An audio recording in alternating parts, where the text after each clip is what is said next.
Oremos juntos.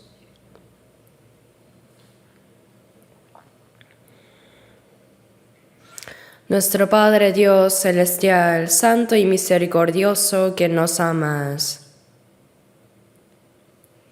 Nosotros anduvimos lejos de ti, caminando en pecado. Pero antes de conocerte, tú nos amaste primero. Y el Señor Jesús cargó con la maldición y el juicio que debíamos recibir por nuestros pecados. Y mediante su muerte y su preciosa sangre derramada, lavó nuestros pecados para siempre y nos libró del juicio y la maldición eterna. Te agradecemos por esa gracia tan grande. También gracias porque en este momento nosotros, los redimidos por la preciosa sangre del Señor, podemos reunirnos ante ti para alabar tu gran gracia y amor, para aprender tu palabra y tener comunión con los hermanos salvos en el Señor. Creemos que ahora el Señor está también entre nosotros en esta hora. Cuida por favor a cada uno de nosotros y sosténnos con tu mano misericordiosa.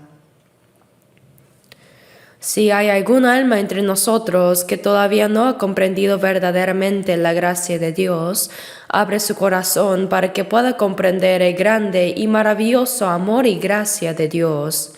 Y renuévanos cada día y santifícanos con la palabra de verdad del Señor, para que podamos vivir el resto de nuestras vidas como hijos de Dios sin vergüenza.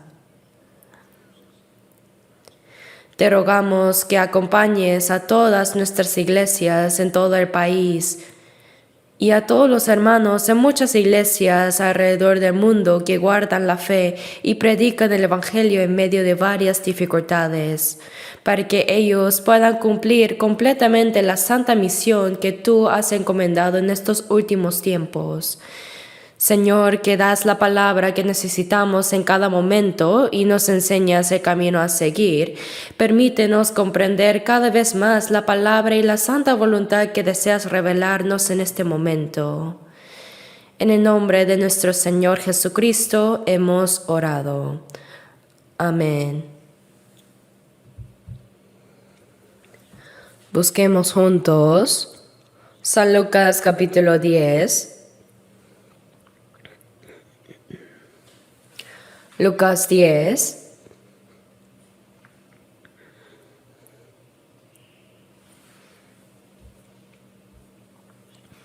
Lucas 10, versículos 25 al 37. Leamos juntos. Lucas 10, versículos 25 al 37.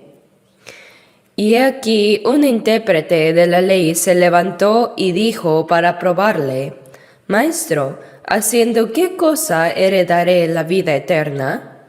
Él le dijo: ¿Qué está escrito en la ley? ¿Cómo lees? Aquel respondiendo dijo: Amarás al Señor tu Dios con todo tu corazón, y con toda tu alma, y con todas tus fuerzas, y con toda tu mente, y a tu prójimo como a ti mismo. Y le dijo: Bien has respondido, haz esto y vivirás. Pero él, queriendo justificarse a sí mismo, dijo a Jesús: ¿Quién es mi prójimo? Respondiendo Jesús dijo: Un hombre descendía de Jerusalén a Jericó, y cayó en manos de ladrones, los cuales le despojaron, e hiriéndole se fueron, dejándole medio muerto. Aconteció que descendió un sacerdote por aquel camino, y viéndole pasó de largo. Asimismo, un levita, llegando cerca de aquel lugar y viéndole, pasó de largo. Pero un samaritano que iba de camino vino cerca de él, y viéndole fue movido a misericordia. Y acercándose vendó sus heridas, echándoles aceite y vino. Y poniéndole en su cabalgadura, lo llevó al mesón y cuidó de él. Otro día al partir, sacó 2 denarios y los dio al mesonero y le dijo: Cuídamele, y todo lo que gastes de más, yo te lo pagaré cuando regrese.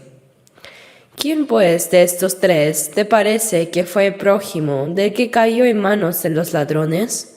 Él dijo, el que usó de misericordia con él. Entonces Jesús le dijo, ve y haz tú lo mismo. Hasta aquí.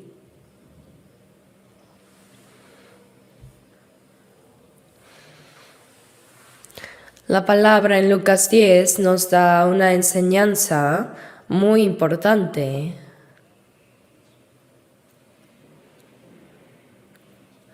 Por eso he decidido titular el sermón de hoy como El prójimo del que cayó en manos de los ladrones.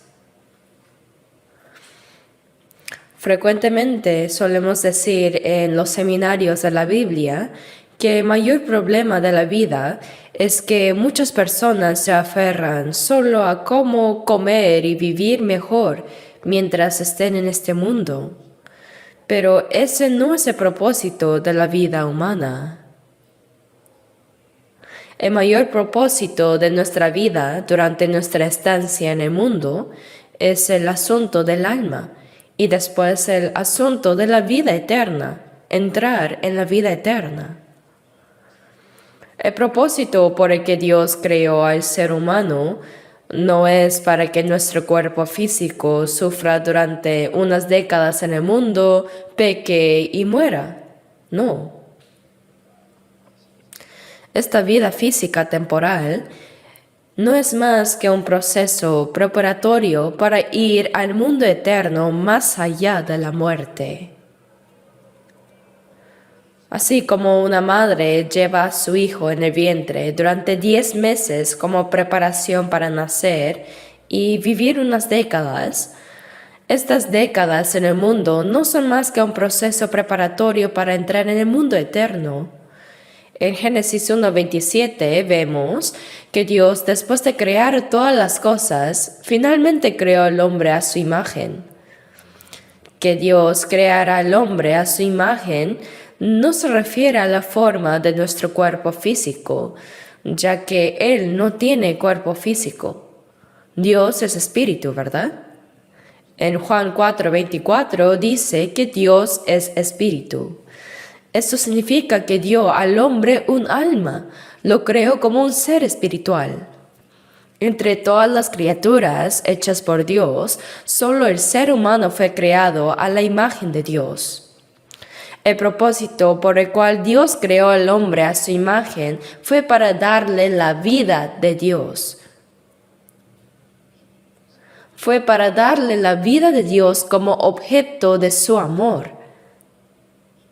para llevarlo a su reino y hacerlo vivir eternamente en gloria con Él, para hacer al hombre como Dios. Por eso lo creó a su imagen, dice la Escritura. Por eso en Job 19:26 dice, y después de deshecha está mi piel. Cuando nuestro cuerpo envejece, enferma y muere, vuelve al polvo. Así en Eclesiastés 12:7 dice, y el polvo vuelve a la tierra como era.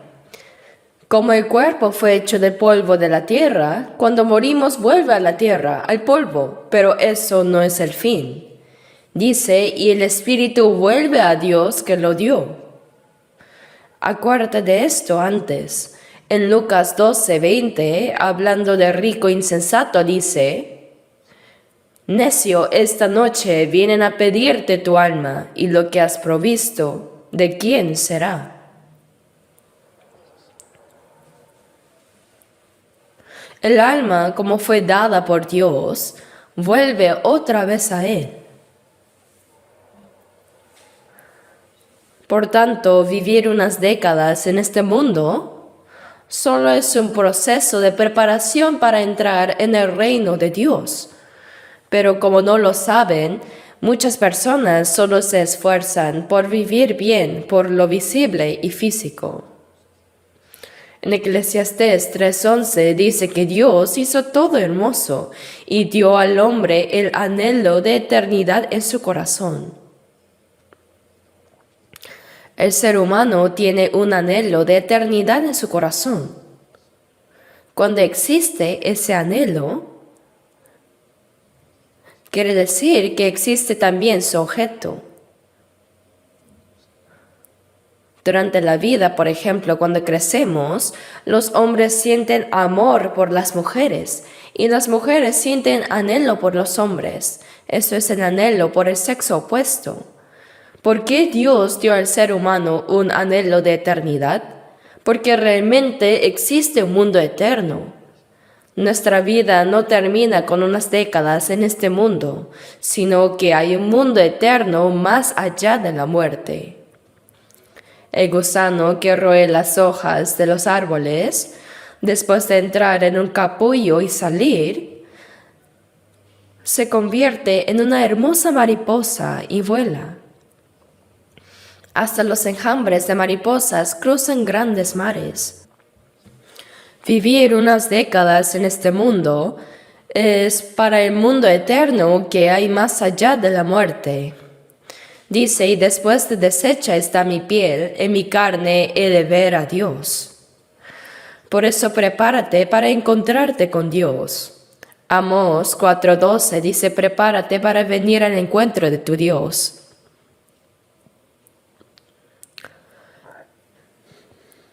Y en Jeremías 21:8 dice, pongo delante de vosotros camino de vida y camino de muerte. Delante de cada persona está un camino de vida que lleva a la vida eterna. Asimismo, un camino de muerte que lleva al infierno eterno. Después de vivir en este mundo y morir, más allá de la muerte existen dos mundos. La Biblia lo dice claramente. Los salvados irán eternamente ante Dios al cielo. Y así vivirán eternamente en gloria con Dios.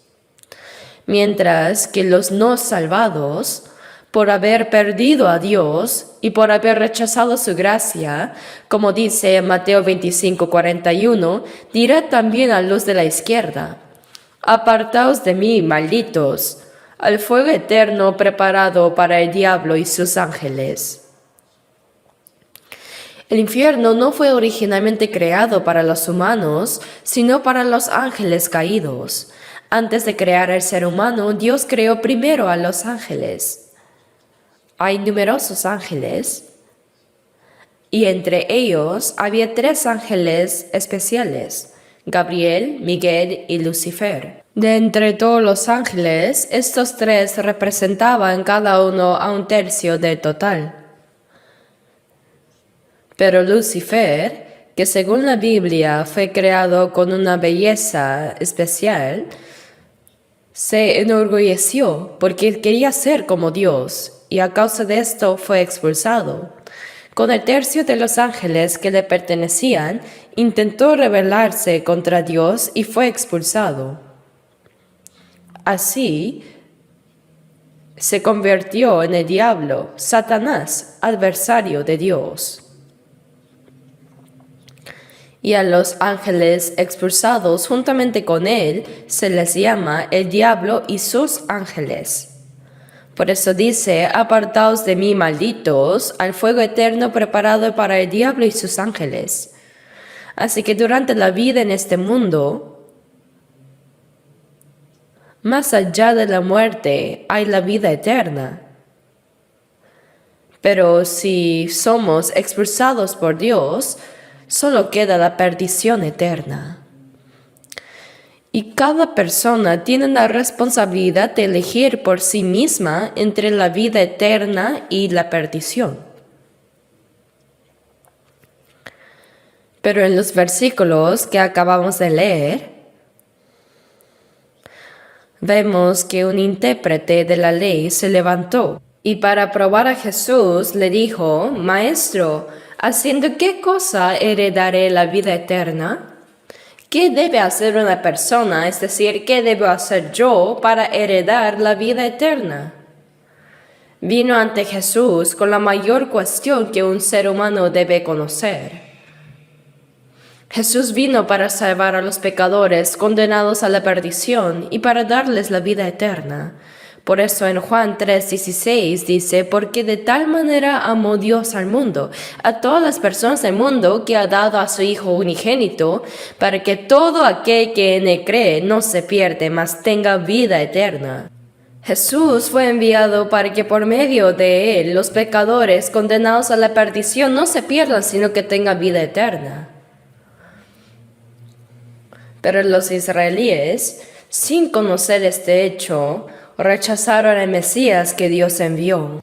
Por ese pecado, durante unos 2000 años, ellos fueron esparcidos por todas partes del mundo, donde sufrieron miserables tormentos y masacres, teniendo antes la historia más maldita del mundo. Esto nos muestra como una lección práctica de cuán grave es el castigo que debe recibir aquel que rechaza a Cristo.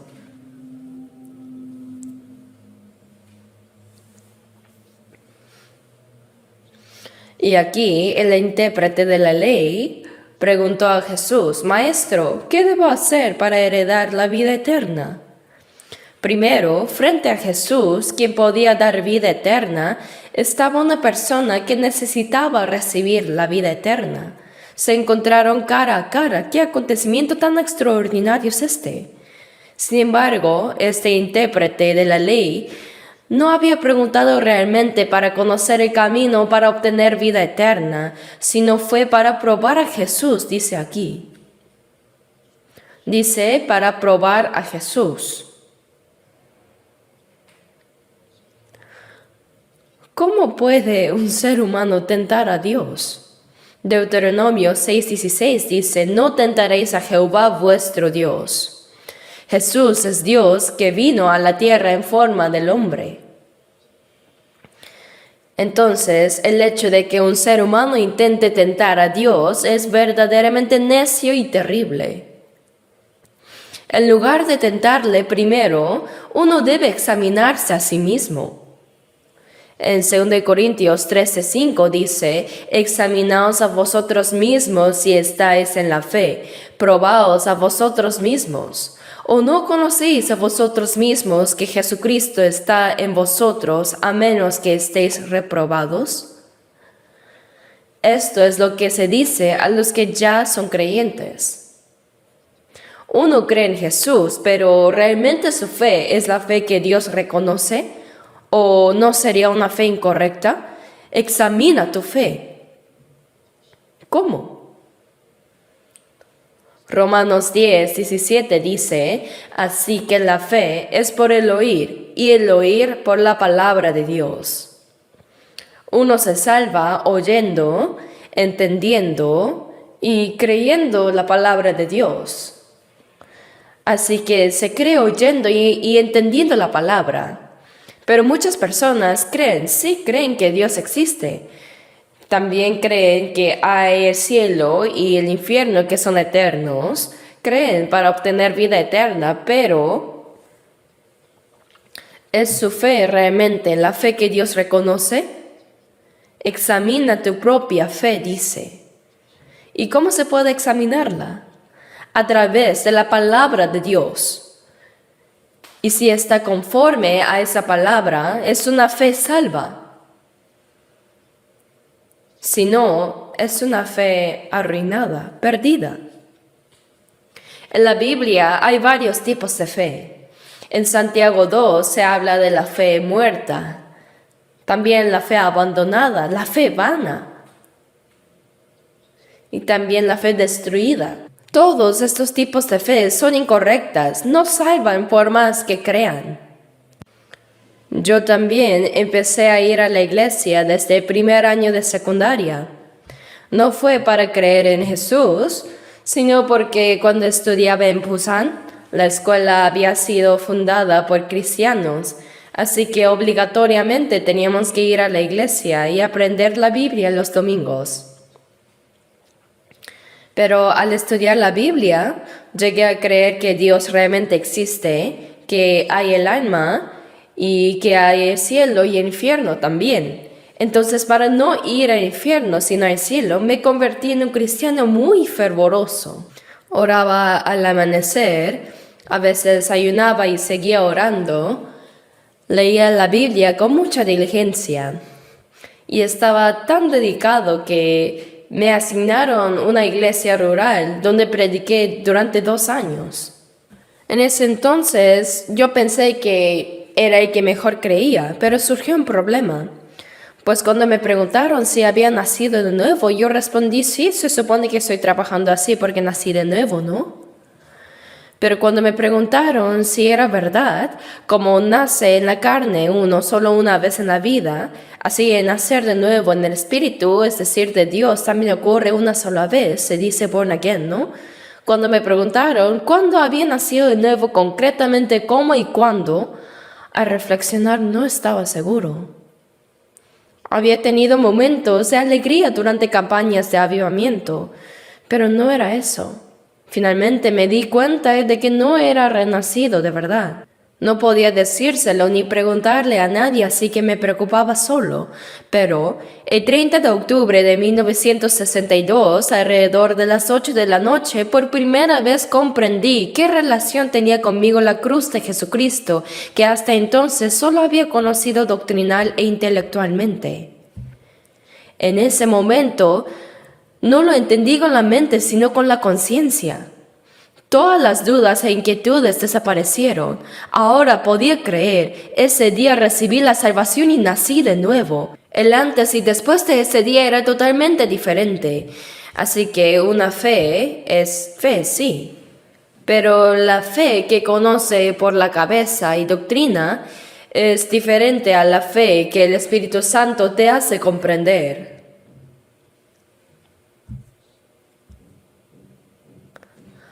Por eso Proverbios 14:12 dice, hay camino que al hombre le parece derecho, pero su fin es camino de muerte.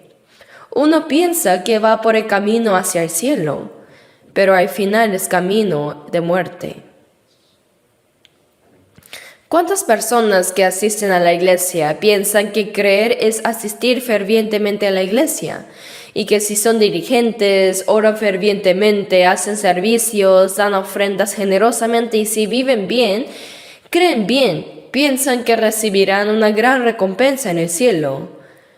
Y muchos pastores también enseñan así. En el cielo uno recibe recompensas, pero para ir allá hay que nacer de nuevo primero. Pero ¿cuándo ha nacido de nuevo usted? Ese fervor religioso también lo tienen otras religiones. ¿Cuán fervorosas son? Pero eso no es la fe que Dios reconoce.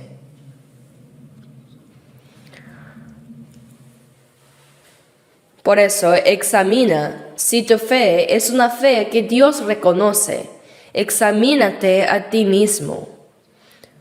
No debes tentar a Dios, sino primero examinar tu propia fe. Debes confirmar si tienes o no la fe que Dios reconoce. La fe que Dios reconoce, según Gálatas 3:23, es la fe que había de ser revelada. La fe que había de ser revelada significa que Dios abre y muestra.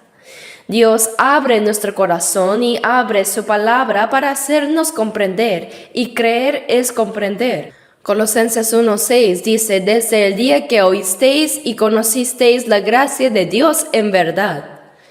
El día que oyeron el Evangelio que puede salvarlos y verdaderamente comprendieron la gracia de Dios, el día que llegaron a conocer. Por eso en 1 Tesalonicenses 1:5 dice, pues nuestro Evangelio no llegó a vosotros en palabras solamente, sino también en poder, en el Espíritu Santo y en plena certidumbre. No se trata simplemente de transmitir palabras. Cuando el Espíritu Santo obra en el corazón de una persona, uno puede entender la palabra de Dios y recibir una gran certeza. Las dudas desaparecen. No es que uno se esfuerce en creer, sino que la fe nace naturalmente. Así, quien nos hace comprender la palabra de Dios es el Espíritu Santo.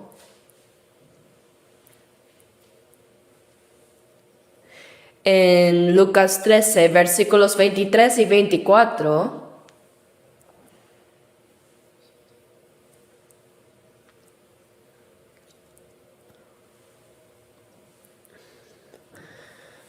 vemos que en ese pasaje alguien le preguntó a Jesús: Señor, ¿son pocos los que se salvan? Incluso hoy en día, esta sigue siendo una cuestión muy importante.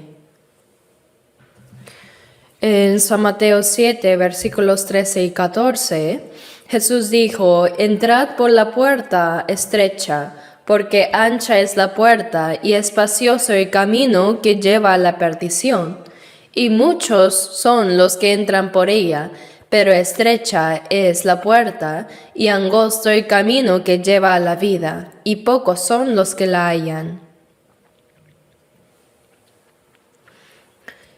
Y en Lucas 13:24 también dijo: Esforzaos a entrar por la puerta angosta, porque os digo que muchos procurarán entrar y no podrán. Sería bueno que todos los que procuren entrar vayan al cielo, pero lamentablemente no es así. Una vez que recibimos la salvación, podemos entender estas palabras.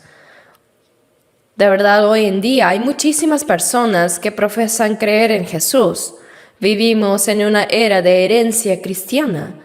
Hay muchísimas denominaciones, iglesias, pastores y grandes esfuerzos. Sin embargo, es curioso notar que cuando examinamos de cerca su fe, realmente es difícil encontrar a alguien que haya nacido de nuevo. ¿No es extraño? Aunque muchas personas buscan entrar al cielo, aunque dicen creer en Jesús, no todos lo logran. Tal como dijo el Señor, muchos procurarán entrar y no podrán. Por tanto, debemos reflexionar seriamente sobre este asunto. En este contexto, el intérprete de la ley que habló con Jesús sobre la vida eterna cometió dos grandes errores. En primer lugar, su intención al hacer la pregunta no era genuina, sino fue para poner a prueba a Jesús, lo cual ya es un error en sí.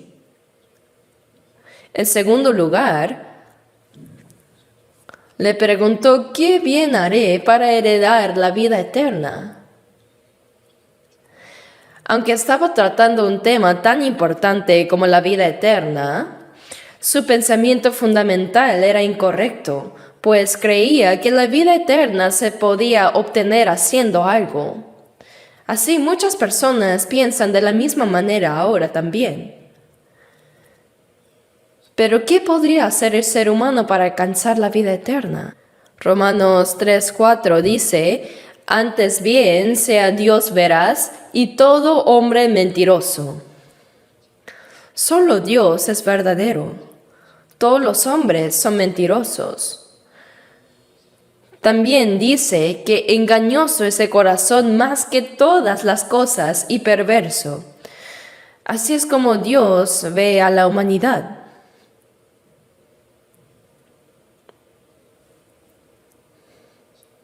Por eso Romanos 3:20 dice: ya que por las obras de la ley ningún ser humano será justificado delante de él, porque por medio de la ley es el conocimiento del pecado. Nadie puede ser justificado cumpliendo la ley. La ley no nos lleva a ser justos, sino a reconocer nuestro propio pecado. Cuando alguien intenta vivir conforme a la ley y se da cuenta de que ha fallado, nadie puede decir honestamente que ha cumplido perfectamente la ley y que por eso merece entrar al cielo. Gálatas 5:4 dice: de Cristo os desligasteis los que por la ley os justificáis, de la gracia habéis caído. Los que intentan justificarse por la ley son personas que se esfuerzan mucho en su vida religiosa.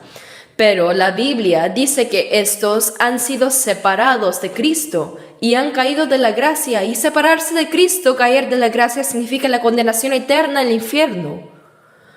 Aunque muchos elogian a tales personas diciendo que son muy creyentes y que tendrán un lugar privilegiado en el cielo, la palabra de Dios afirma lo contrario. Quien intenta justificarse por la ley ha sido separado de Cristo y ha caído de la gracia. Es igual que una persona que no sabe nadar y se está ahogando, por más que se esfuerce a salvarse a sí mismo. Entonces, ¿cómo se puede sobrevivir? Es imposible salvarse a sí mismo. Así, la pregunta de haciendo qué cosa heredaré la vida eterna claramente refleja la soberbia del intérprete de la ley. Es una soberbia grande. Por eso Jesús le respondió: ¿qué está escrito en la ley? ¿Cómo lees? Puesto que era un experto en la ley, el intérprete respondió rápidamente y de manera ordenada: amarás al Señor tu Dios con todo tu corazón, con toda tu alma y con todas tus fuerzas y con toda tu mente, y a tu prójimo como a ti mismo. Jesús le dijo: bien has respondido, haz esto y vivirás. Pero no basta con saber mucho de la ley para entrar en el reino de los cielos o para recibir la vida eterna, sino que es necesario cumplirla. La ley dice: haz esto y vivirás. Entonces el intérprete de la ley, queriendo justificarse a sí mismo, preguntó al Señor: ¿y quién es mi prójimo?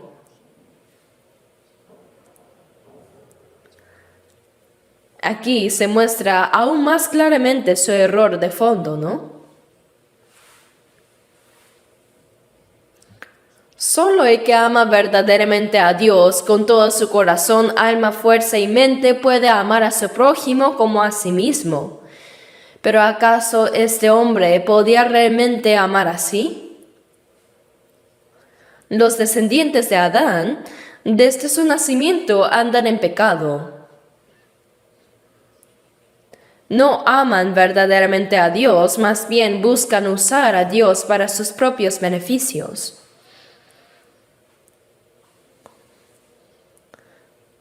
Este hombre debió haber reconocido primero que su pecado lo había separado completamente de Dios. Sin embargo, este intérprete de la ley afirmaba haber cumplido todo esto. Como no podía ver a Dios directamente, Jesús le dijo que debía amar a su prójimo como a sí mismo. Quien ama a Dios con todo su ser, naturalmente amará a su prójimo como a su propio cuerpo. Si el prójimo sufre frío, es como si uno mismo lo sufriera. Y si pasa hambre el otro, es como si uno mismo pasara hambre. Así debemos amar a otros como a uno mismo. Pero el intérprete, queriendo justificarse, preguntó: bueno, ¿quién es mi prójimo? Su actitud realmente mostraba un corazón orgulloso, pues una persona que en realidad no podía cumplir la ley pretendía haberla cumplido y afirmaba haber amado a Dios con toda su vida y a su prójimo como a sí mismo. Era una hipocresía absoluta y la soberbia. En San Mateo 23:25, Jesús reprendió a los escribas y fariseos hipócritas. ¡Ay de vosotros, escribas y fariseos hipócritas! Porque limpiáis lo de fuera del vaso y del plato, pero por dentro estáis llenos de robo y de injusticia. Y el versículo 27 dice: sois semejantes a sepulcros blanqueados que por fuera a la verdad se muestran hermosos, mas por dentro están llenos de huesos de muertos y de toda inmundicia. Jesús dijo esto: limpia primero lo de dentro del vaso y del plato, para que también lo de fuera sea limpio. ¿Y qué es lo de dentro? Es el corazón. ¿Y cómo se puede limpiar el corazón, que es más engañoso que todas las cosas y perverso? Solo mediante la salvación y la transformación por el Espíritu Santo puede purificar de verdad nuestro corazón.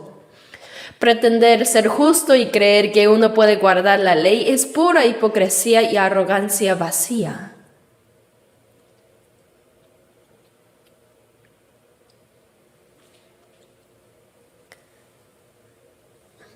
Por eso Jesús, para despertar a este hombre, le contó una parábola. El hombre le preguntó: ¿quién es mi prójimo? Yo puedo amarlo, dígame.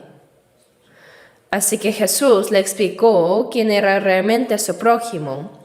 En el versículo 30 dice: respondiendo Jesús, dijo: un hombre descendía de Jerusalén a Jericó y cayó en manos de ladrones, los cuales le despojaron e hiriéndole se fueron dejándole medio muerto. Un hombre estaba bajando de Jerusalén a Jericó. Jerusalén es la ciudad santa, el lugar donde estaba el templo de Dios, y era donde se adoraba al Señor. Pero este hombre salió de Jerusalén y descendió hacia Jericó. ¿A dónde? Hacia Jericó. Jericó era originalmente una ciudad maldita. Y en cuanto a su ubicación, Jerusalén se encuentra a unos 762 metros sobre el nivel del mar, en una región más elevada. Es un lugar alto. Pero Jericó estaba mucho más abajo, unos 250 metros bajo el nivel del mar. Y si uno sigue bajando un poco más, llega al Mar Muerto, que está aproximadamente 398 metros por debajo del nivel del mar. Yo mismo recorrí en auto el camino que baja de Jerusalén a Jericó. Es un camino lleno de curvas, muy sinuoso y casi no hay árboles. Solo hay grandes rocas por todos lados. Dice que el hombre descendía de Jerusalén a Jericó. ¿A qué se refiere eso? Se refiere a alejarse de Dios, caer en la degradación.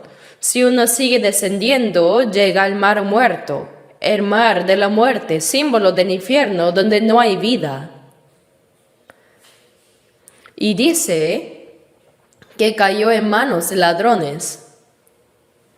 Los ladrones lo despojaron de su ropa, lo golpearon y se fueron dejándolo medio muerto. Lo desnudaron, le robaron todo y lo golpearon hasta dejarlo casi muerto. Cuando Jesús contó esta parábola, se refería a algo que realmente pasaba en ese tiempo, pues los ladrones solían esconderse detrás de las rocas y atacaban a los que pasaban. Jesús utilizó algo que la gente conocía bien para dar su enseñanza. Le robaron la ropa, le quitaron todo, lo golpearon y lo dejaron ahí incapaz de moverse, esperando la muerte.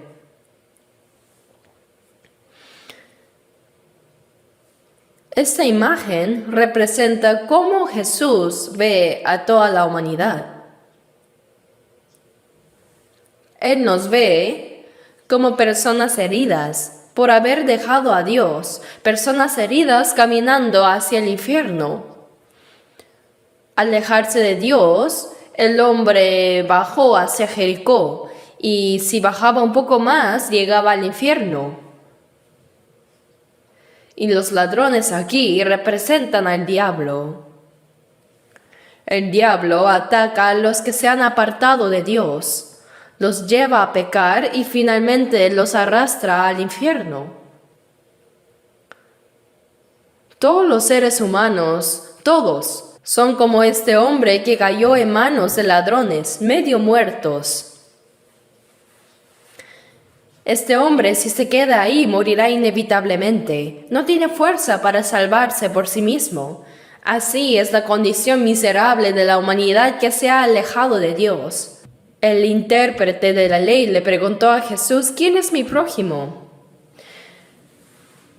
Preguntó porque quería justificarse a sí mismo. Pero ¿por qué Jesús contó esta historia del hombre herido? Fue para decirle, mira bien tu condición. ¿Sabes quién eres tú realmente ante Dios? Eres como este hombre herido, medio muerto. Espiritualmente, él estaba alejado de Dios, envuelto en pecado y cubierto de heridas provocadas por el diablo. En Isaías 1, versículo 6, dice, desde la planta del pie hasta la cabeza no hay en él cosa sana, sino herida, hinchazón y podrida llaga.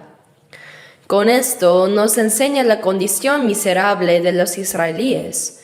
Y en Apocalipsis 3:17, Jesús reprendió a la iglesia de la Odisea diciendo, tú dices, soy rico, me he enriquecido y de nada tengo necesidad. Pero Jesús le dijo, pero no sabes que eres un desventurado, miserable, pobre, ciego y desnudo. De la misma manera, muchos cristianos de hoy en día, aunque piensan que están bien, porque asisten fielmente a la iglesia, ganan mucho, hacen buenas obras, diezman y son reconocidos por sus pastores. Por eso dicen, de nada tengo necesidad. Pero en realidad, si Dios ve su condición espiritual, todos son pobres, ciegos y desnudos. El pueblo de Israel y la iglesia de la Odisea representan la imagen de la cristiandad caída en los últimos tiempos. Se creen ricos y que no tienen necesidad de nada, pero son pecadores que están caminando hacia el infierno aunque piensan que están cerca del cielo. Ahora, volviendo a la parábola, este hombre herido estaba a punto de morir. Si lo dejaran solo, inevitablemente moriría. No puede salvarse a sí mismo.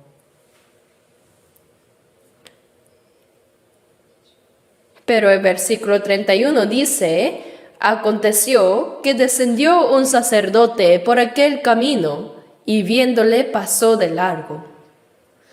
El sacerdote era el encargado de ofrecer sacrificios y de orar a Dios en nombre del pueblo. Imagínense al hombre herido, está, así me muero. Pero ve a lo lejos venir a alguien. Se da cuenta de que no es una persona común, sino que es un sacerdote que camina de manera solemne. Y de manera tan reverente, tal como hoy vemos a algunos pastores que así con su Biblia bajo el brazo, muestran una apariencia piadosa. Ojalá esa piedad también estuviera en su corazón. Sin duda, el sacerdote caminando vio al hombre herido. Fue atacado por los ladrones. Ya está muriendo, entonces de todas formas morirá pronto, qué pena. Y pasó de largo. Este hombre pensó que si alguien podía salvarlo, sería un hombre santo como el sacerdote que oraba a Dios por el pueblo.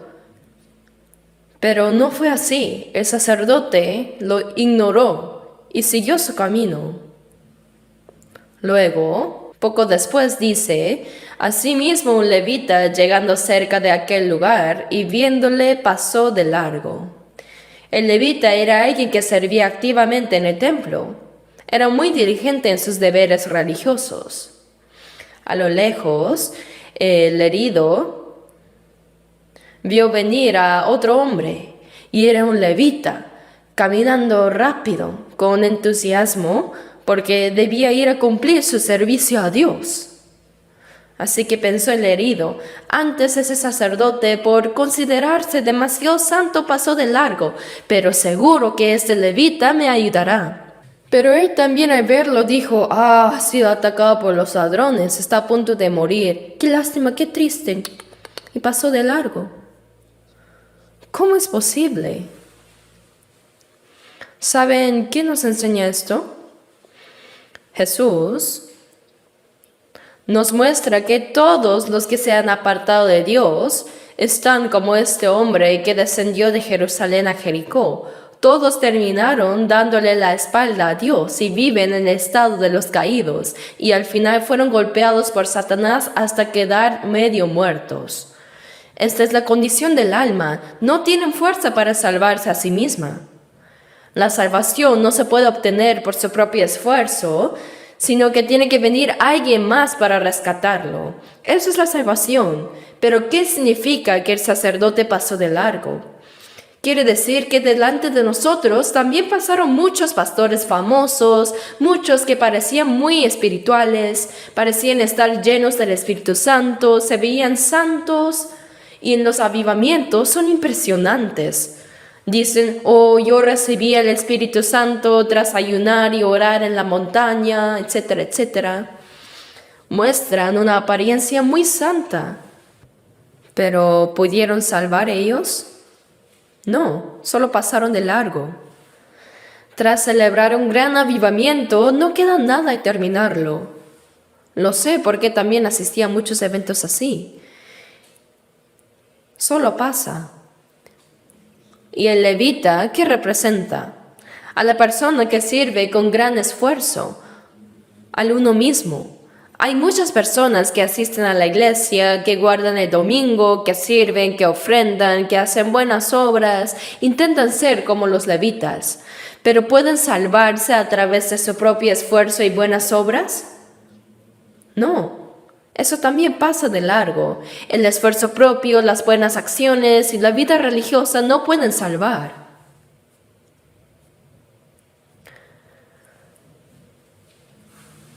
Pero en Lucas 10, versículos 33 y 34 dice, pero un samaritano que iba de camino vino cerca de él, y viéndole fue movido a misericordia, y acercándose vendó sus heridas, echándoles aceite y vino, y poniéndole en su cabalgadura, lo llevó al mesón y cuidó de él.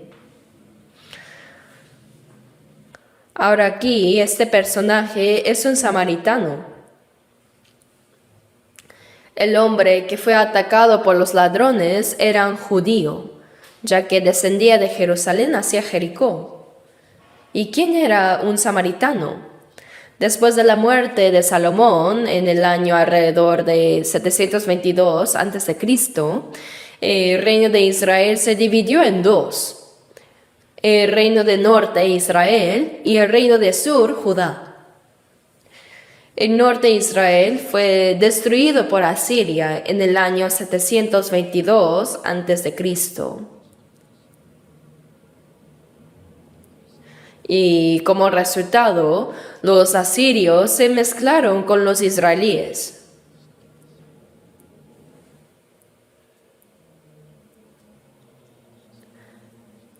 En la Biblia vemos que por eso adoraban tanto a Dios como a otros dioses de orígenes desconocidos. Esa era la fe errada de los samaritanos.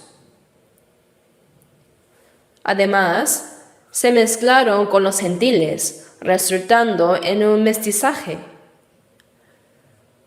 Entonces, comparando con eso, en Judá se mantenía la adoración pura y ortodoxa a Dios, centrada en Jerusalén. Por eso los judíos despreciaban y menospreciaban a los samaritanos. Es por eso que en Juan 4 podemos ver que Jesús, al pasar por Samaria, pidió agua a una mujer samaritana. El sediento viajero pidió un poco de agua, pero al verlo, esta mujer notó que era judío.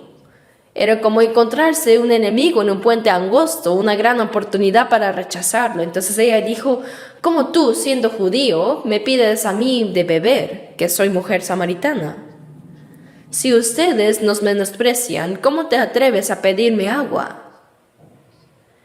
Era porque dice, los judíos y samaritanos no se tratan entre sí.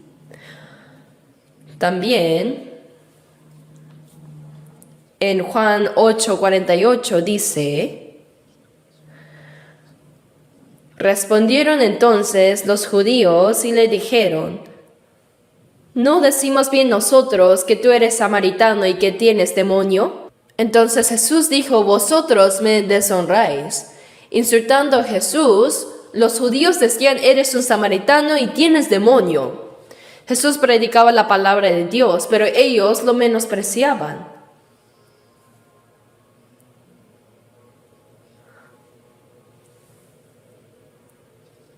Así tanto el sacerdote como el levita pasaron de largo, pero este samaritano no.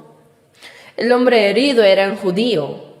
Si el samaritano hubiera tenido resentimiento, habría pensado, bien hecho. Los judíos nos menosprecian como perros, entonces qué bueno que te pasó esto.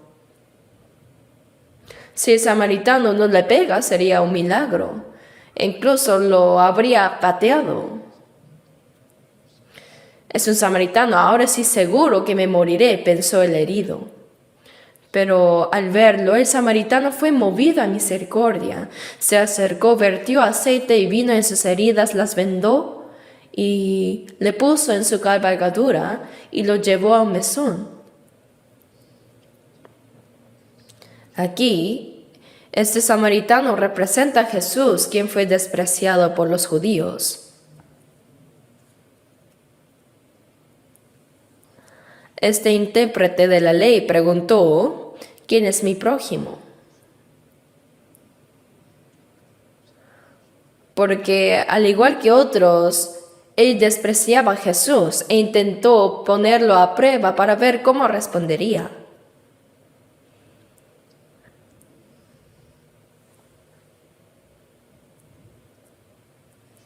Sin embargo, lo que le dijo Jesús fue, ¿sabes qué tipo de persona eres tú? Eres como aquel hombre que fue asaltado por ladrones y está casi muerto. El estado espiritual de este intérprete de la ley era miserable, pues se había apartado de Dios, había sido golpeado por Satanás, y si se le dejaba así, caería directamente en el infierno. Si es así, debía buscar a un prójimo que lo pudiera ayudar. Tenía que encontrar a un prójimo que pudiera rescatarlo, no uno al que él pudiera ayudar, sino uno que lo salvara primero a él. Sin embargo, mientras estaba muriendo, así preguntó, ¿quién es mi prójimo? ¡Qué absurdo!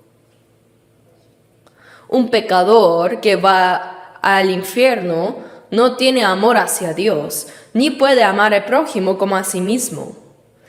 Como todos los hombres son mentirosos, nadie puede llegar a ser justo cumpliendo la ley. La ley solo sirve para hacernos conscientes del pecado. Sin embargo, este intérprete lleno de soberbia preguntó, ¿quién es mi prójimo? Así que Jesús le dijo, ¿sabes quién es ese hombre que descendía de Jerusalén a Jericó y fue asaltado? Eres tú. El estado de tu alma es miserable, has sido golpeado por Satanás, y si se te deja así, terminarás en el infierno. Y quien te salva soy yo soy tu prójimo. Jesús, despreciado por el pueblo de Israel, es el verdadero prójimo que puede salvar al hombre herido. Él es como aquel samaritano.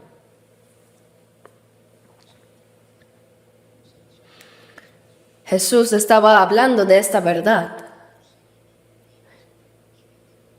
El samaritano, movido a misericordia, se acercó y vendó sus heridas vertiendo aceite y vino. ¿Con qué se pueden curar las heridas mortales causadas por el pecado? Con aceite y vino.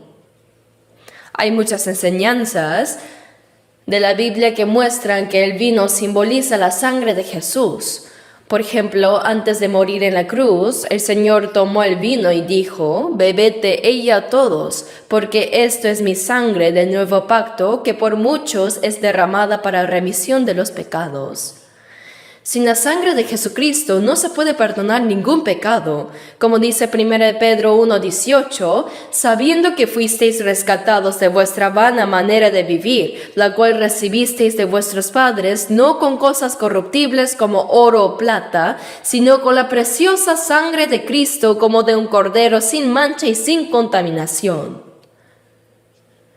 El Señor, perfectamente santo y sin pecado, murió en lugar de los pecadores como un cordero y por su sangre nos perdonó. Así que la sangre se refiere al sacrificio precioso del Señor. El vino representa la sangre de Cristo y el aceite representa el Espíritu Santo. ¿Quién nos hace comprender que la sangre de Cristo ha perdonado nuestros pecados? El que nos hace comprender es el Espíritu Santo. Como cantamos, fui renacido por la sangre de mi Jesús y el Espíritu. Es verdad, ¿no? Sangre y espíritu, espíritu y sangre. En Juan 15, 26 dice, el Espíritu de verdad dará testimonio acerca de mí. La primera obra del Espíritu Santo es hacernos entender que el Señor, mediante su sangre que derramó en la cruz, perdonó para siempre nuestros pecados. Así que el hecho de que el samaritano haya vendado las heridas con aceite y vino enseña que solo a través de la sangre derramada de Cristo en la cruz y mediante el Espíritu Santo quien nos hace entender esa verdad pueden ser sanadas las heridas del pecado. Eso es lo que nos enseña aquí. Echándoles aceite y vino. El aceite y el vino eran normalmente alimentos. La gente los llevaba consigo siempre y el aceite de oliva lo consumían.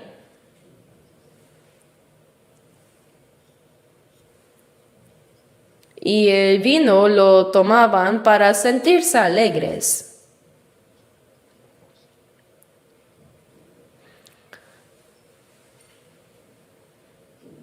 Pero en casos de emergencia se convertían en medicina para tratar heridas. Probablemente por esa razón este hombre llevaba consigo aceite y vino, y con ellos, rascando su propia ropa, habría vendado las heridas de este hombre. Las heridas del pecado solo pueden ser sanadas cuando el Espíritu Santo nos revela el valor de la sangre preciosa del Señor y nos hace creer en ella. Cuando un pecador reconoce su estado de ser pecador y así clama sinceramente por la salvación, es el Señor quien le permite entender su gracia, es decir, el Espíritu Santo.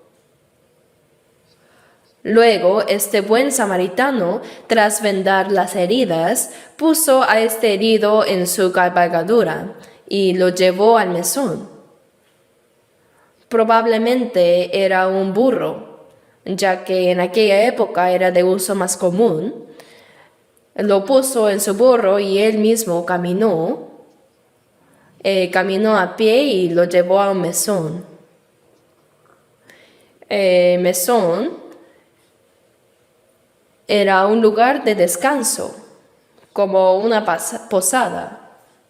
Al principio yo pensaba que posada era como un lugar solo para mujeres, pero aprendí que simplemente es un alojamiento para los viajeros. Así que dice que lo llevó al mesón, a la posada, y ahí lo cuidó con amabilidad. Lo cuidó muy bien y al día siguiente sacó 2 denarios y los dio al dueño del mesón diciendo, cuídamele y todo lo que gastes de más yo te lo pagaré cuando regrese. Miren aquí, este hombre no solo dejó al herido y se fue, sino que incluso dejó dinero para su tratamiento.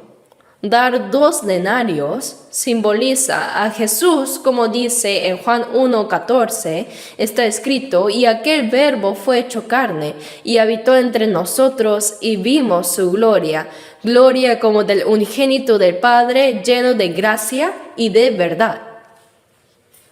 La gracia de Jesús, que vino al mundo para cumplir la redención, y la verdad que testifica su palabra. Dice lleno de gracia y de verdad. Entonces, ¿Quién es el dueño del mesón? ¿Y qué creen que simboliza este mesón? Ya se imaginan, ¿no? Es la iglesia. Representa a los hermanos salvos. Ya las heridas del hombre fueron vendadas y se salvó la vida. Sin embargo, ya que las heridas eran tan profundas, necesitaba recibir tratamiento continuo. El lugar donde se curaron las heridas del hombre era el mesón. Al igual que eso, fuimos salvos y renacidos mediante la sangre de Jesús y el Espíritu Santo. Pero nuestras heridas de pecado son tan profundas que requieren sanación constante dentro de la iglesia hasta el día que el Señor regrese. En 1 Corintios 1:9 dice, fuisteis llamados a la comunión con su Hijo Jesucristo. Y en Filipenses 1:5 dice, por vuestra comunión en el Evangelio desde el primer día hasta ahora. La comunión no es algo que hacemos solos, sino dentro del grupo de los cristianos renacidos. Dios nos ha encargado en su iglesia, la cual es el grupo de los hermanos salvos, unidos por el Espíritu Santo. En medio de esa multitud obra el Espíritu Santo. Por eso el Espíritu es como el dueño de ese mesón. El herido fue encargado al Espíritu Santo. Él no solo ayuda a los pecadores a encontrar la salvación, sino que también sigue sanando y fortaleciendo a los salvos.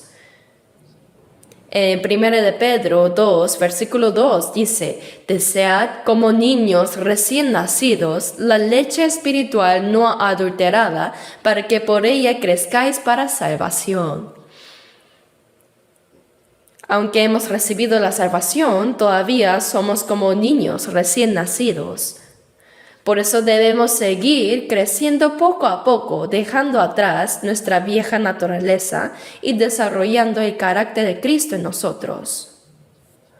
Por eso en Colosenses 1:28 dice, a quien anunciamos amonestando a todo hombre y enseñando a todo hombre en toda sabiduría, a fin de presentar perfecto en Cristo Jesús a todo hombre. Así el Señor dentro de la iglesia nos cría con toda sabiduría y su palabra. Dice, a fin de presentar perfecto en Cristo Jesús a todo hombre, nuestra personalidad espiritual debe llegar a ser perfecta. Gálatas 4:19 dice, hijitos míos, por quienes vuelvo a sufrir dolores de parto hasta que Cristo sea formado en vosotros. Así como una madre sufre dolores de parto para dar a luz y luego trabaja arduamente para criar a su hijo, de la misma manera el apóstol Pablo también sufrió dolores de parto para predicar el Evangelio. Y aún después del nacimiento espiritual dice vuelvo a. Significa que siguió trabajando hasta que Cristo fuera plenamente formado en los corazones de los hermanos. Después de recibir la salvación, nuestro corazón y vida comienzan a transformarse poco a poco, volviéndose cada vez más perfectos como hijos de Dios.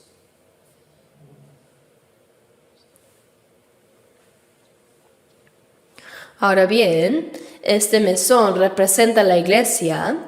El Señor nos ha dejado ahí en el mesón hasta su regreso. Él dijo que regresará.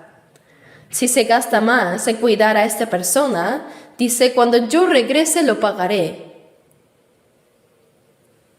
Dijo que lo pagará cuando regrese. ¿Qué significa eso? La gracia y la verdad se encomendó al Espíritu Santo y a la iglesia. Se encomendó a ellos cuidar a los salvos con la gracia y la verdad. ¿Acaso eso es insuficiente? Si hay algo que falta, ¿qué es? Es nuestra carne que todavía es débil. Por eso en Romanos 8:23 dice que esperamos la redención de nuestro cuerpo.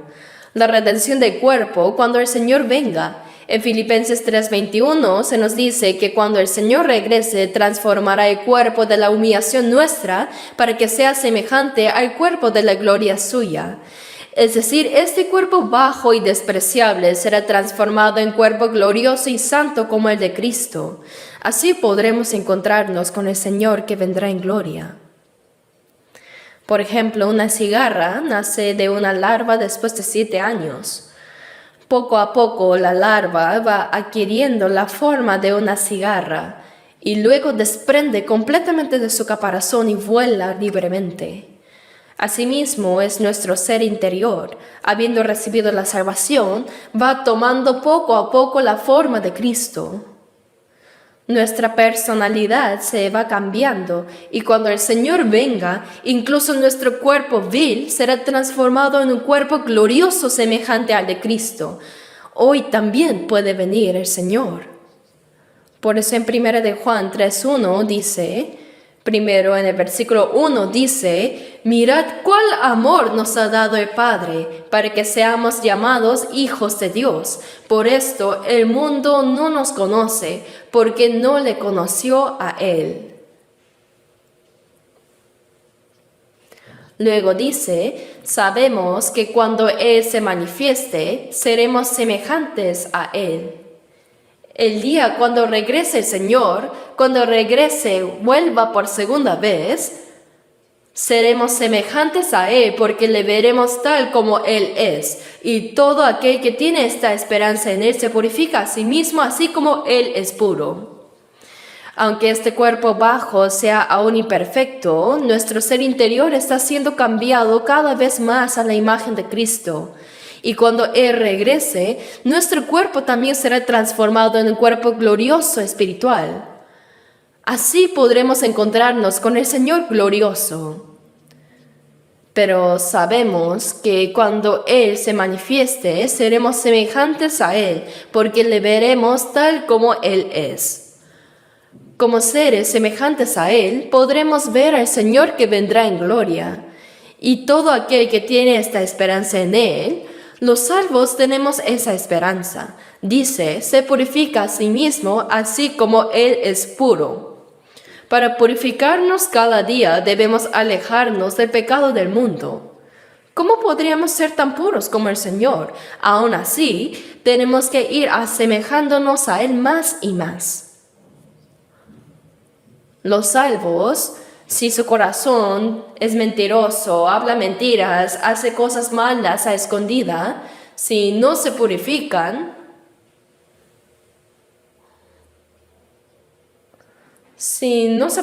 no pueden ver al Señor. Dijo, y todo aquel que tiene esta esperanza en Él se purifica a sí mismo, así como Él es puro.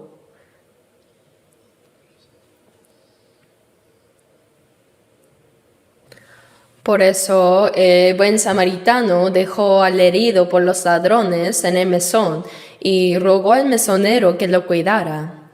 Le entregó 2 denarios que son la gracia y la verdad, y le dijo, cuídamele y todo lo que gastes de más, yo te lo pagaré cuando regrese. ¿Qué es lo que se gastará de más? Esto simboliza que hasta que el Señor regrese, nosotros seguimos siendo imperfectos. Pero cuando Él venga, seremos transformados en su gloria. Seremos glorificados. Esta es nuestra esperanza.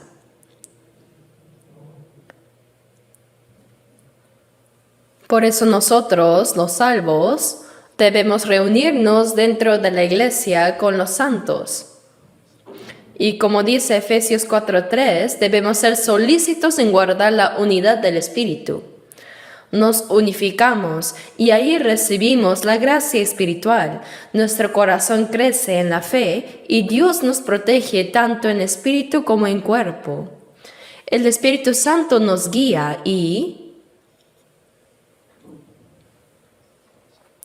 nos permite vivir el resto de nuestra vida para el Señor.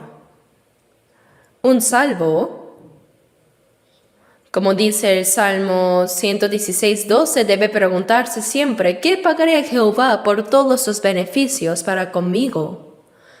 Antes de ser salvos, vivíamos solo para nosotros mismos, luchando únicamente por nuestro bienestar. El trabajo era para sí mismo, todo era para uno mismo. Pero después, como dice Romanos 14, versículos 7 y 8, porque ninguno de nosotros vive para sí y ninguno muere para sí, pues si vivimos para el Señor vivimos y si morimos para el Señor morimos. Así pues, sea que vivamos o que muramos, el Señor somos. Viviré para el Señor, moriré para el Señor, viva muera que soy del Señor. Es verdad. Que vivamos o que moramos, el Señor somos. Por eso en 1 Corintios 6, versículos 19 y 20 dice que no somos nuestros, porque habéis sido comprados por precio. Por eso debemos glorificar a Dios en nuestro cuerpo y en nuestro espíritu que son de Dios. Así, el propósito de nuestra vida debe ser vivir para agradar a Dios y para darle gloria.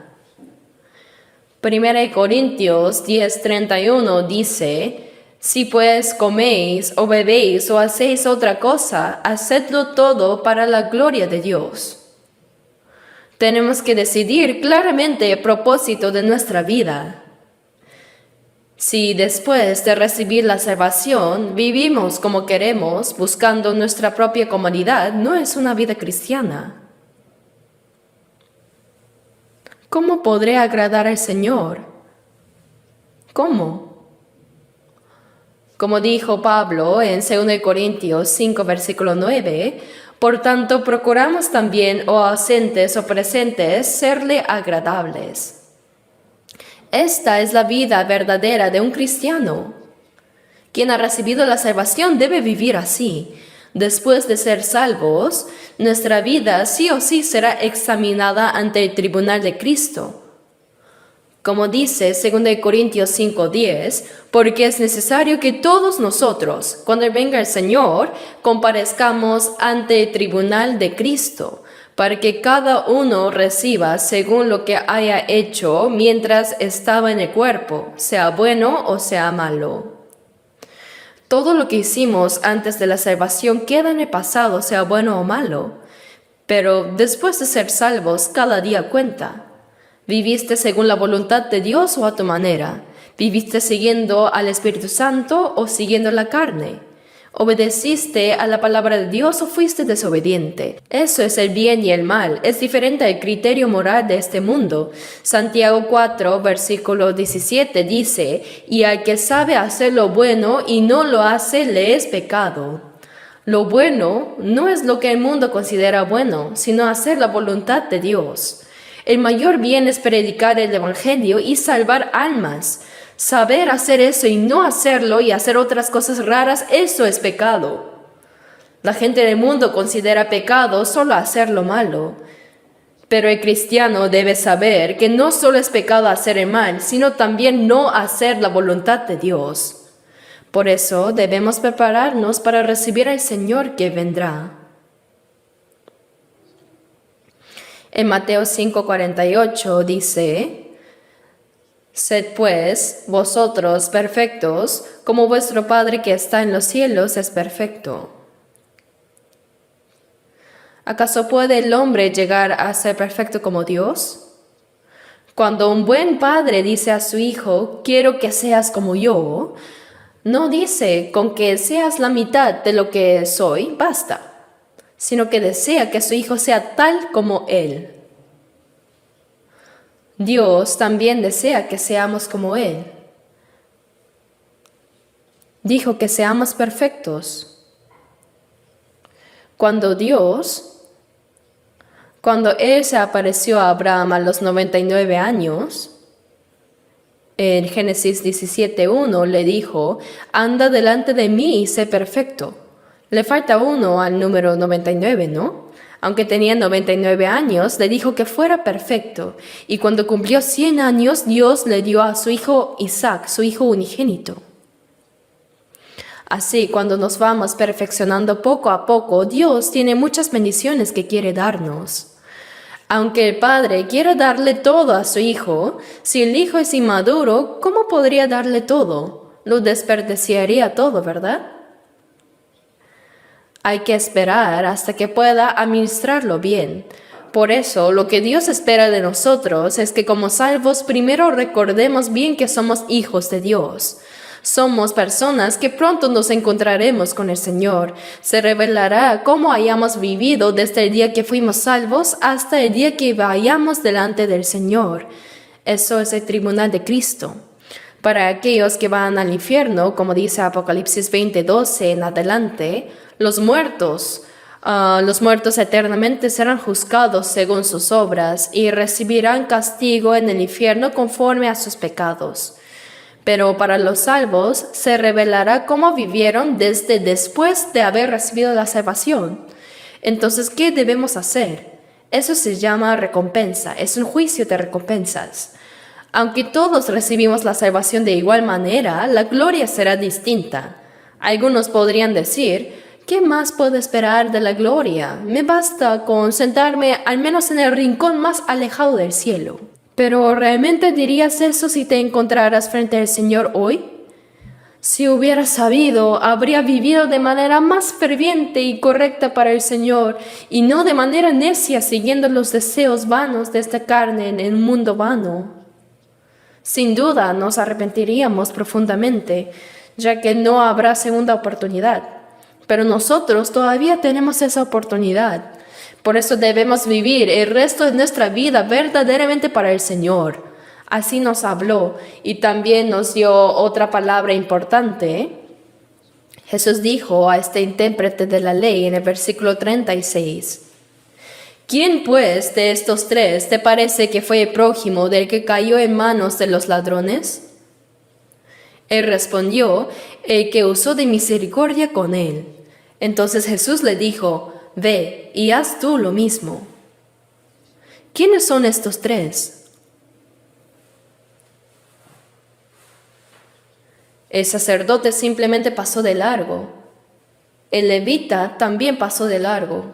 Pero el samaritano, movido a misericordia, se acercó, vendó sus heridas echándoles aceite y vino, lo montó en su cabalgadura y lo llevó al mesón y lo encomendó al mesonero pidiéndole que lo cuidara hasta su regreso. Entonces, ¿quién? Entre el sacerdote, el levita y el samaritano, ¿quién fue el prójimo del que cayó en manos de los ladrones? ¿Qué significa esto? ¿Qué dijo el intérprete de la ley? Él preguntó, ¿quién es mi prójimo? Debemos entender bien esta palabra. No podemos omitir todo lo de medio y solo citar el final diciendo, ve y haz tú lo mismo. Algunos interpretan erróneamente que así como Jesús curó al herido por ladrones, nosotros también debemos hacer como el samaritano. Pero no, pues si uno mismo es la persona que ha sido asaltada por los ladrones, ¿cómo va a actuar como el buen samaritano? No hay que malinterpretar de esa manera. Recuerdo que antes estaba en Mokpo por un breve tiempo para predicar y terminé quedándome allá 5 años. Y pues ahí conocí a un presidente de un gran colegio, probablemente era anciano, que él me decía frecuentemente que enseñaba a sus estudiantes este pasaje de Lucas capítulo 10, diciendo que deben actuar como este buen samaritano. Con este Lucas capítulo 10 enseñaba a sus alumnos que debían ser como el buen samaritano que curó al herido. Se enorgullecía de enseñarlo, pero aunque no le dije nada en su momento, esa interpretación no es correcta. ¿Quién es el prójimo del que cayó en manos de los ladrones? El intérprete de la ley preguntó, ¿quién es mi prójimo? Y Jesús respondió con esta parábola. El que fue herido necesitaba encontrar a su prójimo que pudiera salvarlo. Asimismo, nosotros necesitamos encontrar a nuestro prójimo que pueda salvarnos. Si reconocemos que el Señor es el prójimo que nos salvó, entonces ve y haz tú lo mismo. Significa que ya que fuiste salvo, así como el Señor hizo contigo, tú también debes actuar de la misma manera. Los salvos se convierten en esos samaritanos. Nosotros, habiendo sido salvados primero por la gracia del Señor, podemos también salvar a otras almas. En 1 de Juan 2:6 dice, el que dice que permanece en Él debe andar como Él anduvo. El que dice que permanece en el Señor, en quien el Señor permanece, esa persona debe actuar como el Señor hace, como Él me ha hecho. Ve y haz tú lo mismo. ¿Acaso puede alguien que no ha sido salvo hacer eso? No. Esta palabra es para los salvos. Si has comprendido la gracia que el Señor ha obrado en ti, entonces debes actuar de la misma manera. Por tanto, los salvos, al ver a otros que aún no creen, a los heridos por los pecados, deben hacer como hizo el buen samaritano. ¿Cómo obra el Señor para salvar las almas? ¿No es a través de los salvos? Romanos 10, versículos 13 al 14 dice, ¿cómo pues invocarán a aquel en el cual no han creído? ¿Y cómo creerán en aquel de quien no han oído? ¿Y cómo oirán sin haber quien les predique? Aunque Jesús murió en la cruz para perdonar nuestros pecados para siempre, si no se predica nadie podrá creerlo. ¿Quién debe predicar? En Juan 20, versículos 19 al 20, Jesús resucitado se apareció a sus discípulos y les dijo, paz a vosotros, como me envió el Padre, así también yo os envío. Jesús vino a este mundo para cumplir la voluntad del Padre y redimió los pecados de la humanidad. Ahora dijo, así también yo os envío. Él envía a los salvos para predicar esta verdad. ¿Me dejo entender? Si los salvos cierran sus bocas y no predican, nadie será salvo. Nosotros somos los segundos samaritanos. Ve y haz tú lo mismo. En 1 de Juan 2:6, el que dice que permanece en el Señor debe andar como Él anduvo. Si permanezco en el Señor, Él obrará a través de mí. En Gálatas 2:20 dice, con Cristo estoy juntamente crucificado, y ya no vivo yo, mas vive Cristo en mí. Ahora Cristo vive y obra en los salvos.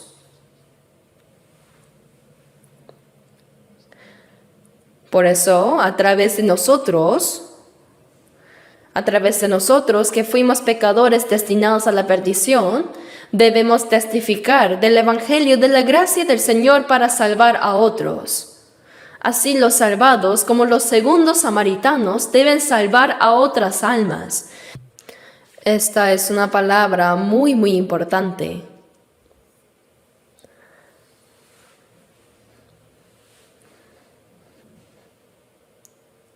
A través de este pasaje podemos conocer 3 grandes gracias que Dios nos ha dado. Primero, nuestra alma fue salvada. El hecho de que el samaritano vendó las heridas con aceite y vino simboliza que nuestras heridas del pecado solo pueden ser sanadas por la sangre del Señor y el Espíritu Santo. Sin la sangre no podríamos recibir la sanación eterna. Cuando el Espíritu Santo viene, nos hace creer que la sangre del Señor ha perdonado eternamente nuestros pecados. Cuando creemos, somos salvos. Y segundo, el buen samaritano encomendó al herido al mesonero diciendo, cuídamele y todo lo que gastes de más yo te lo pagaré cuando regrese. Hasta que el Señor regrese debemos ser cuidadosos dentro de la iglesia. El Espíritu Santo sigue cuidando a los salvos. ¿Por qué? Él renueva nuestro corazón y vida día a día.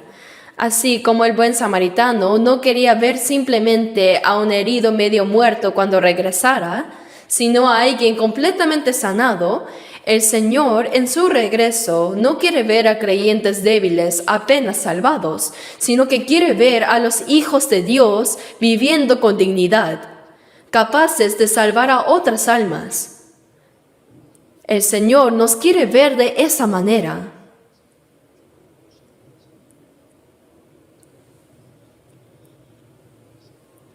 Por eso, segundo, debemos permanecer en el cuidado continuo del Espíritu Santo dentro de la iglesia. Los salvos deben cuidar también de otras almas. Los salvos no debemos escapar del mesón. Así como cuando un niño nace, la mamá, papá, toda la familia lo cuida con amor. Además, los hermanos y hermanas, los tíos y tías lo cuidan. Así, después de ser salvos, los hermanos que fueron salvados primeros cuidan de los recién salvos y los aman. Pero si alguien huye diciendo que se siente agobiado y se escapa por algún rincón, podría ser mordido por un perro o ser abandonado en un orfanato. No debe ser así. Los salvos deben permanecer en la comunión. Alejarse de la comunión es alejarse del Señor. Dentro de la comunión, el Espíritu Santo perfeccionará nuestro corazón y vida y seguirá obrando para salvar a otras almas. Esta palabra es demasiado preciosa y por eso la hemos aprendido juntos esta vez. Oremos juntos. Padre Dios misericordioso, nosotros anduvimos lejos de ti en pecado y éramos merecedores del juicio, maldición y la eterna condenación, pero con tu inmenso amor, aun cuando no te conocíamos, enviaste a Jesucristo a morir en nuestro lugar y con su sangre limpiaste nuestros pecados eternamente. Te damos gracias por habernos salvado sin ningún mérito de nuestra parte. Señor, gracias por hacernos comprender esa inmensa gracia. Por favor, permite para que en el resto de nuestra vida podamos ser renovados día a día en la iglesia, donde tú obras con tu palabra y el Espíritu Santo, viviendo conforme a tu voluntad y gloria dentro de la comunión con nuestros hermanos, y para que así podamos predicar este inmenso amor y gracia a las almas que aún no son salvas, para que muchos más puedan alcanzar la salvación. Guía por favor todos los días de nuestras vidas y oramos en el nombre de nuestro Señor Jesucristo. Amén.